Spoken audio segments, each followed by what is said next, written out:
காதல் அது இறைவனால் படைக்கப்பட்ட ஓர் அற்புத உணர்வாகும். அதை உணர வேண்டுமெனில் சில தடைகளை நாம் கடந்தாக வேண்டும். இந்த சிலையை காணுங்கள். இது வடிக்கப்பட்ட அந்த தருணத்தில் அழகான சிலையாய் விளங்கியது.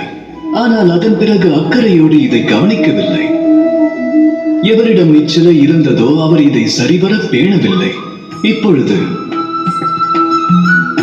இது பொலிவிழந்த சிலையாய் காட்சியளிக்கிறதல்லவா? அதுபோலவே காதல் எனும் வார்த்தை உதிர்ப்பதால் அது காதலாகி விடாது. அதை உணர்வதற்கு சில கடமைகளை நிறைவேற்ற வேண்டும். பிறந்த மண்ணை காப்பது, தன் உற்றார் உறவுகளை பேணுவது, வாரிசுகளுக்கான நல்லொழுக்கம், வாழ்க்கை துணையிடத்தில் பரிவு. இக்கடமைகளை ஒருவன் நிறைவேற்றவில்லை எனில் அன்பெனும் காதல் அவனுக்கு கிட்டாது. அன்பெனும் அமிர்தத்தை உண்ண வேண்டுமெனில் அதை பெறுவதற்கான கடமையை ஆற்ற வேண்டும். மனம் மந்திரச் சொல்லை கூற வேண்டும். ராதா ராதா.